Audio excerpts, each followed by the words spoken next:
Okay, it's Ryan. I have Beatrice. Down. Sit. Down. Down.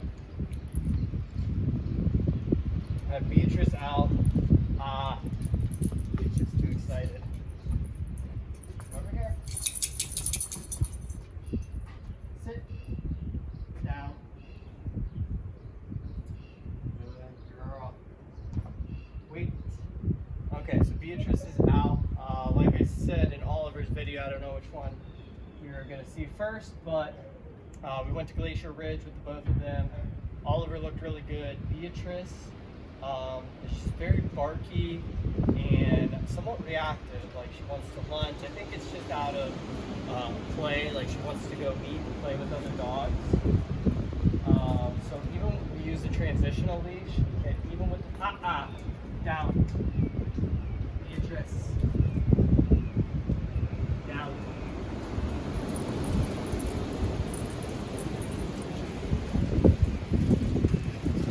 Down. Beatrice. Sit. Down. Good girl. Girl. So these guys are very treat motivated. They don't want to listen so much without the treats. Beatrice, down. And they're quick to get up when it's not like a treat game. So, like I was saying, we used the transitional lead out there. It wasn't enough to correct the reactivity, and it's not enough either to. Sorry, it's very windy. Wait. Down. Beatrice, down. Sit. Down. Wait. So it's not enough correction from the transitional lead to correct the reactivity. It also hasn't really been enough to correct the not listening to down, basically. So I put her on a metal prong as well. Metal Herm Springer, and as you can see, she's listening better. She's still playful, and the wind's like blowing leaves around and stuff, so she's really distracted.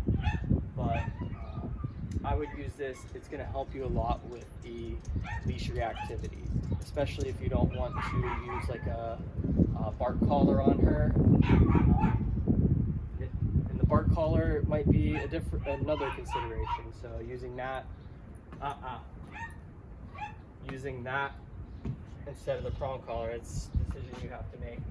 But they do have bark control collars out there that are vibrate only. Beatrice, hey, sit, down, down. Good girl. Good girl, Beatrice. This really wants to itch this thing. Yeah. Not super happy with it on. Okay. Whenever you're done itching, you're going back to down. Good girl. Good girl, Beatrice. Wait. So the vibrate bark control collar might be an option too, and even using those in tandem.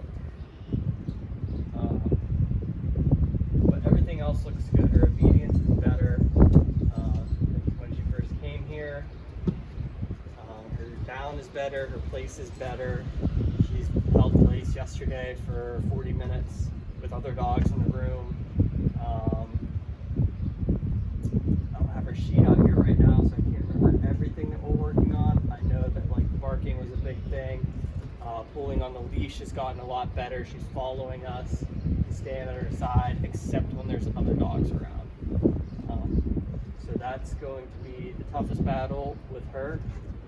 Beatrice, sit, down. Sit, down. Beatrice, sit, sit, down.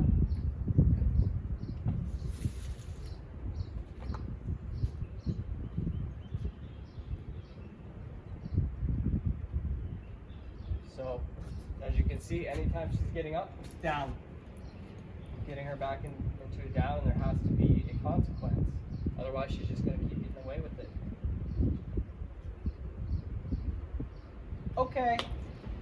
We'll give her a little break, and I'll end the video there, but she looks good. She's better than when she first came in. I don't think the reactivity is like super severe.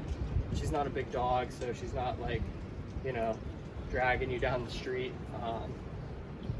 So Amy will talk to you guys more in the take-home lesson about things you can do going forward with her. But I'll talk in Oliver's video about he's perfect. I mean, walking on the leash, he has a little bit trouble with down and holding down, but it's a lot better than when he came in. In the video, he actually does really good. You just have to keep holding him accountable, and eventually he's gonna be like, okay, I'll listen. So we'll end the video there, and they'll be ready for you guys to come pick them up here soon.